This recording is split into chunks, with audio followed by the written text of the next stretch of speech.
All right, it looks like we are live. Hopefully you guys can hear us.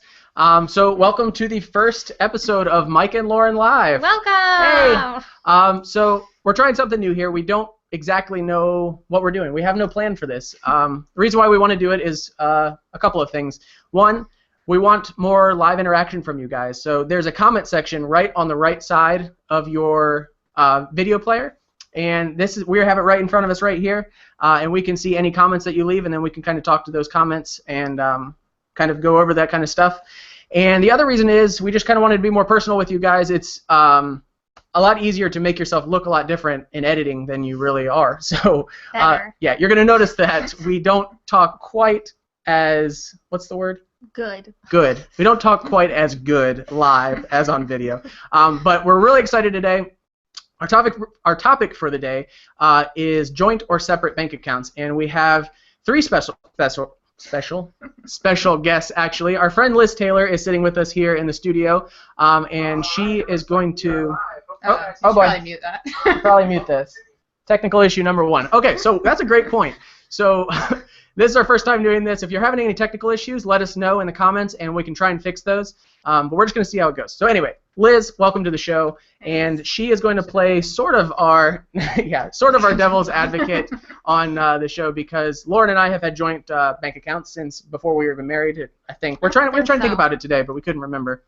And Liz is sitting here, and she actually has her husband sitting right across the room here, and she's going to talk about separate accounts. And also, our very special guests are Derek and Carrie from the podcast Better Conversations. They are with us. Derek and Carrie, if you can hear us, go ahead and turn on your mic and come on live. Hello.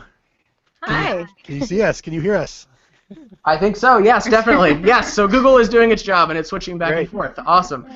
So Derek and Carrie, real quick, if you could just give us an intro on yourselves, your podcast, your blog, you guys, like your marriage.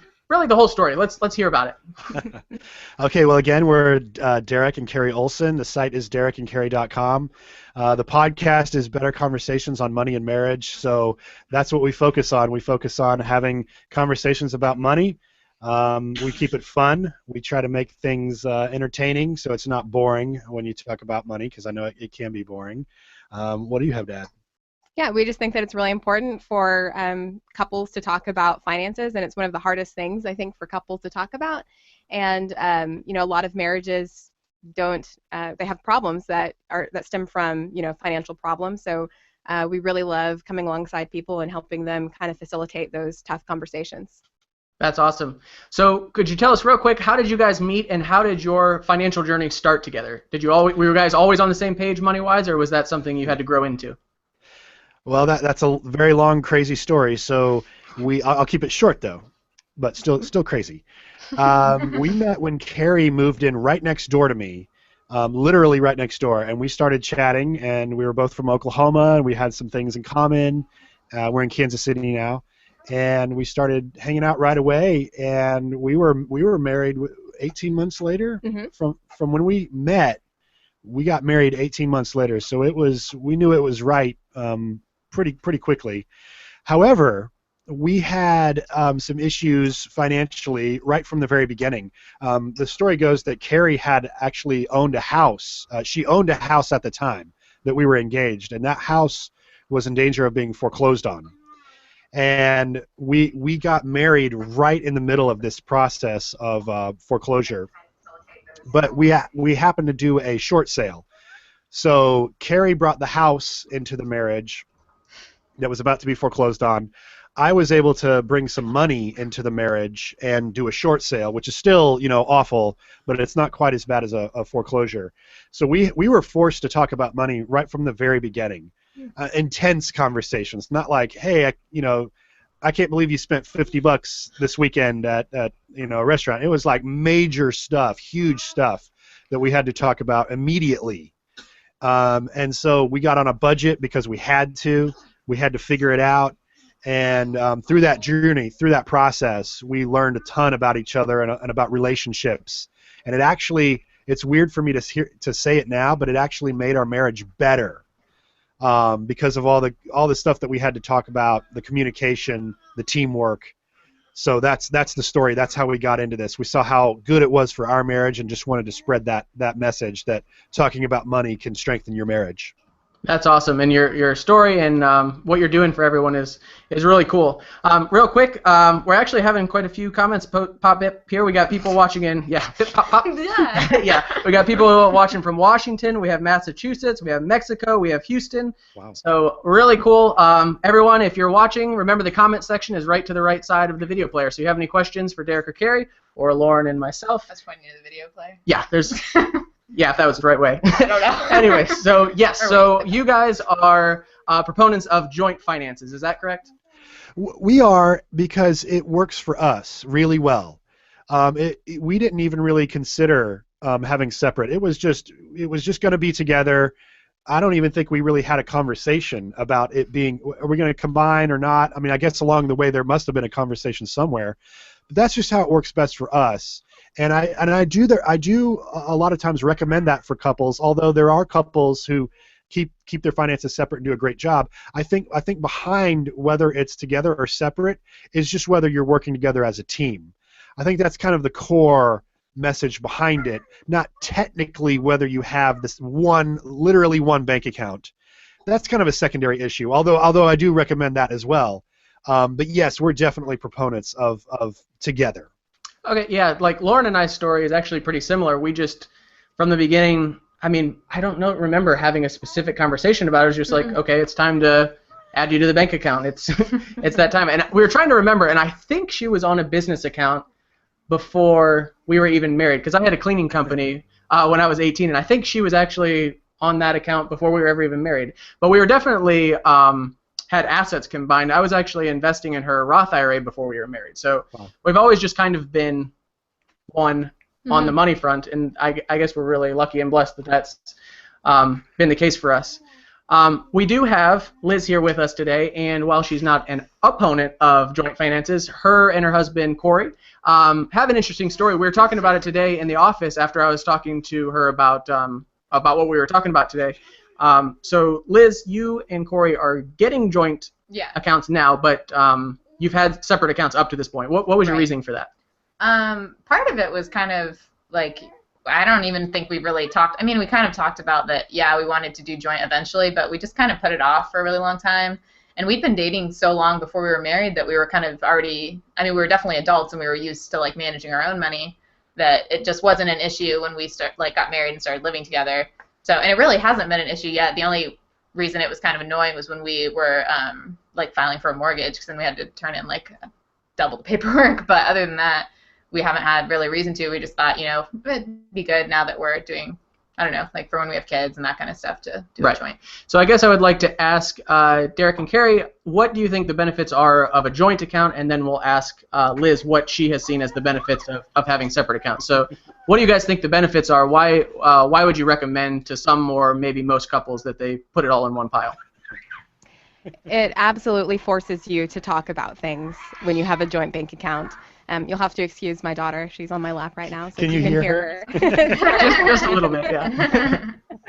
But yeah, it forces you to talk about things, and Derek and I got to know each other so much better because of these conversations. So like we started doing a budget, and when I'm spending his money and he's spending my money, and it's all together, it just makes those conversations a lot more intense, and you really learn about each other's values. And I think that through that conversation, we grew as a couple, like as much as some couples, it takes them 10 years to get to that point if like you're not having those kinds of conversations, because we're just spending hours and hours hashing out, not just like how much should we spend on restaurants, but you end up talking about like your past and like why you choose to value certain things or why you spend money certain ways. And, in this first budget conversation we had, we ended up talking for like 4 hours about like our past, and so it just took us places that we didn't expect, but it was great, and it helped us to learn more about each other, and we can translate those like conversational skills and the things we learned about each other to other areas of our marriage. So I think those are some huge benefits. Absolutely. And Liz, what were you? We had a great conversation today about some of the things that you saw as benefits for having separate accounts. Could you talk about those a little bit? Yeah, basically, I don't know if I should look at you or the camera. Let's look at the camera. Okay. Basically, I thought it was kind of nice because you're already, when you're like starting to get married, your engagement process is already like you're starting to put your lives together. And then when you get married, like you're really putting your lives together because we had never lived together before. So that was like a big change for us, which wasn't too different, but you have all those like adjustments that you're starting to make, and it was kind of nice to be able to put this like one huge one on the back burner. And not to say that we didn't have conversations about our money and have conversations about our budget, but it did give us a little bit more of that, still like a way to ease into from being independent to being codependent, which was kind of nice for us. So how exactly did it work for you though? Like the things because we've had joint finances, I actually struggled to wrap my head around it just a little bit. That's why I invited you here today, so you could kind of shed some light. What did it look like exactly day to day? So what did you pay for? What did he pay for? How did you decide? What if you got groceries and it was $80 and he got them and it was $100? Did you write each other checks for $20 differences, or how? No, definitely not.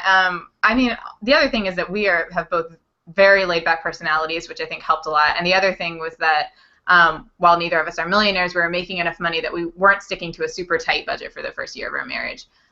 So basically, we just kind of like felt it out. If it felt like we'd gone out to dinner 3 times and I'd pay for it all, then we would switch and Corey would pay for dinner, or he would pay for the groceries, and that would add up to the 3 times that we went out to dinner. We really just kind of played it by ear. But we definitely, there was a definite mixing of like my money, his money, because we were like sharing our money, in that like one of us would pay for rent, but that's something that both of us, use, or one of us would pay for our health insurance, or one of us would pay for our car insurance, and that's something that both of us use. And so that was a nice way to kind of like get into the process of learning to share our money without it having to be like all of our money at once. So one person would take the rent and one person would take the food, say, or like if you had a car repair, right. If it was your car, would you pay for it, or you guys split the bill? Like how did that work? We kind of like played that by ear. I think like, yeah, my car needed new tires, and so I paid for it. But whenever his dad owns a like mechanic shop, so whenever I got my oil change, he paid for it. So I mean, I know that's cheaper, but right. Those kind of things. Or like I would pay for the rent, and so he would pay for a lot of like the insurance and gas and stuff a lot of times.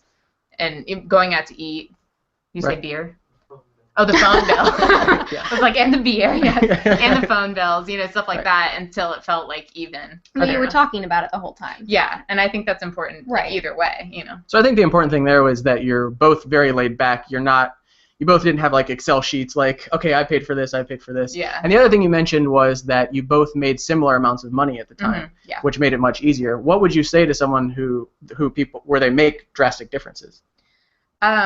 I would say, I mean, it's probably still possible to do separate, but in that case, it might be better to do joint, because then it would be easier to kind of like split your money, evenly. But it's definitely just going to involve a conversation either way. Like you're going to need to figure out, like, because those are going to definitely bring up strong emotions. If somebody feels like they work harder for their money, then that's going to be a huge issue with whether they feel like their partner can spend it as equally as they can.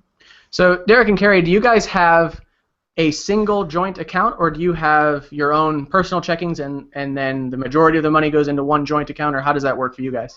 No, we literally just have one bank account. Mm-hmm. So before we got married, I had one and Carrie had one, and the way, it was kind of funny, the way we decided whose to go with was that her bank was just closer.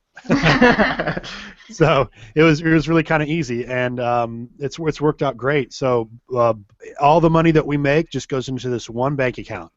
And then every month we do a budget, we list everything out, and there is no, this was my car repair, or this was, I went out to this restaurant with some friends. It just doesn't really, it doesn't really filter out that way. When we use a Google Doc Excel spreadsheet to do our budget.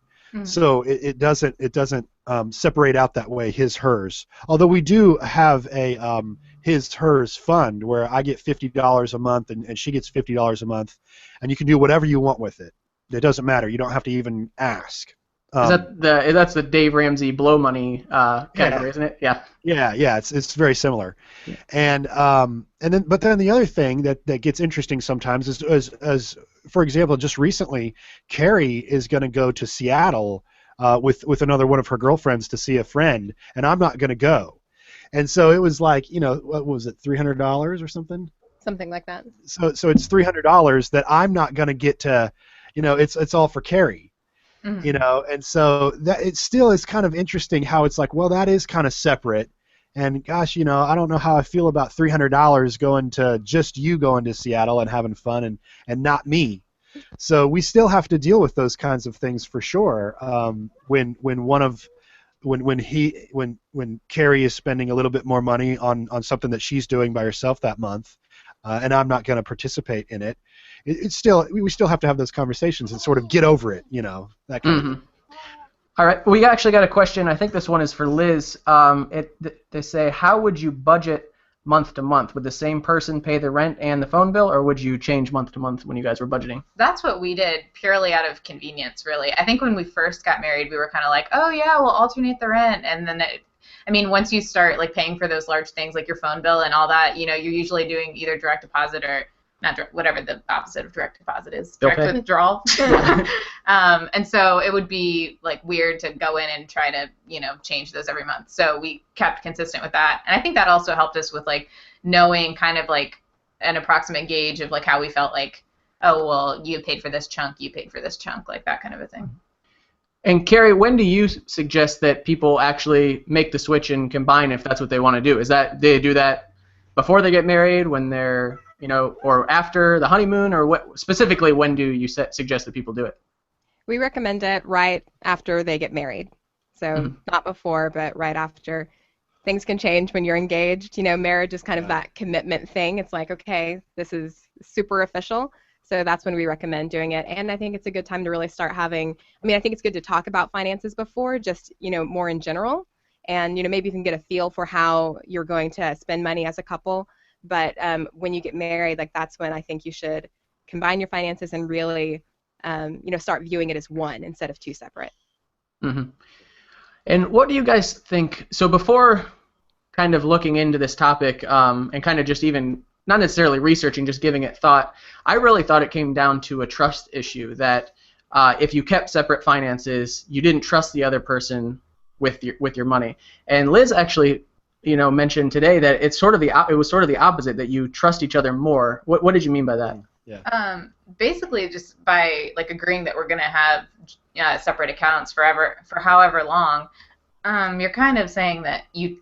Sorry, I just like choked on spit. I'm not getting emotional, I promise. I'm very graceful and feminine. Sorry. Yeah. I'm fine. I don't need water. I'm good now. But thank you. Basically, you're saying that you like trust the other person is going to spend kind of like with the budget that you already decided upon, and you don't feel like you need to check up on them all the time. Not to say that everyone that has a joint account is doing that, but it does give you that like you do have to be more trusting. Mm-hmm.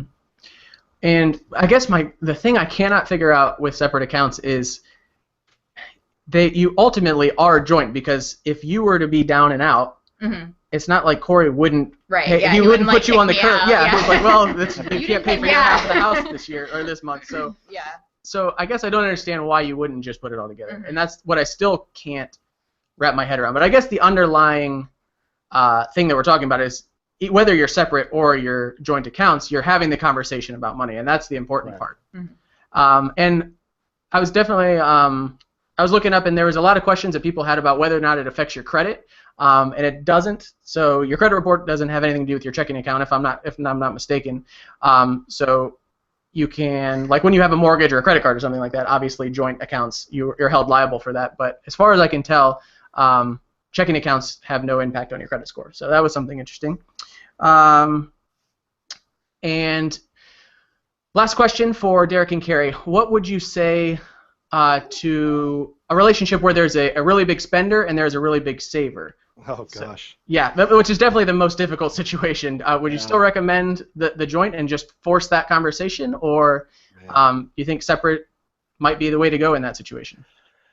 That's a tough question, because that can cause, that's ultimately the cause of a lot of, frustration within a marriage when it comes to finances, is just not agreeing on what you're going to do with your money. And one person spending more and one person spending less is sort of a subset of not agreeing on what you're going to do with your money. But as far as, should your money be separate or together in a situation like that? That's a really tough call. I'm not really even sure how to answer that. Do you have any insight on that? Well, I think for us, because I mean that was kind of us going into marriage. Derek was making a lot more money than I was at the time, and it would have weirded me out to keep separate accounts. I think. I mean, it's weird either way, but the way that it worked out for us psychologically, I was really I was already feeling kind of like I was the lesser person in the relationship because I made less. So like when we moved into the same apartment, I was kind of like weird about, well, I probably, shouldn't touch this over there because that's his. And, like I didn't feel like we were quite together. So I think that joining helped me psychologically to like realize, okay, we're all one and we're equal. And it just helped us to be on the same footing and the same ground in our marriage. So I think it is a personal thing because you might be the opposite of me, and what's really going to help you to feel like a partner is to keep separate for whatever reason. But for us, that's how it worked out. So I think it would just have to be that conversation. You'd have to really dig deep and see what works for you. And I'll add one thing. And for us, for our story, and for a lot of couples, Carrie just mentioned in the beginning of our marriage, I made more. But then for a couple of years, she made more. And then it was about even for about a year. And right now, Carrie's making more. So it might not always be one way or the other. Now that's not so much on the spending side, but that's on the earning side. But even on the spending side, it might not be like that forever. The roles could swap. If you're married for 40 years, you might lose a job, or you might change the way your spending habits are, and so it could flip flop. Throughout a marriage, and it's not necessarily the same consistently throughout the entire marriage. Very true. Very true. Well, I think we'll about wrap it up there. I didn't know what the outcome of this was going to be. Like I said, we went into it with no outline. We just wanted to have a conversation about it. But I think what we came away from it is it's about the conversation. It's about talking to your spouse, whether or not you have joint or separate accounts. You need to be on the same page with your budget and your goals of where you want to be and when and how you want to get there. So Derek and Carrie, thank you so much for being on the show. Where can people who want to see your podcast download it, and what do we have coming up? Can you give us a sneak peek of what's coming up this week? Well, the episode that's out right now is, what's it called? It's called the No More Worky Fund.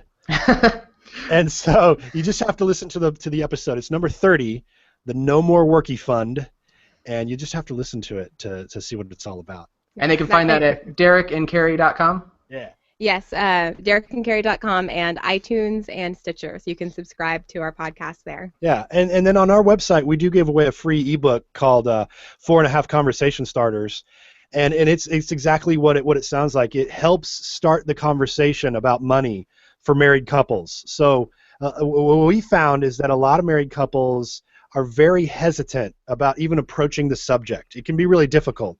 And so this little ebook helps start those conversations in a really easy, non-threatening way. That's awesome. Well, thanks again, and thank you, Liz, for coming on. You have a Twitter or anything you want to plug? No? No. I don't know. Yeah. What's your website? LizTaylor.com? TheLizTaylor. TheLizTaylor.com if you want to check out. She's a designer and an artist, so check her out. And, of course, you're watching Mike and Lauren here on our YouTube channel, MikeandLauren.com. Thanks, everyone. Wait. Wait. Hold on. Lauren hasn't talked very much about What do you all think? What's your opinion? Oh, yes. Please tell us. Yes. What Leave do you some think? comments. What do you do? Yes. Leave some comments. I want to say hi to Olivia. Hi, Olivia. I can see you. Yeah. All right. Thanks, guys, for watching, and thank you, Derek and Carrie, for being with us. Thank you. Thank you. Thanks Bye. for having us.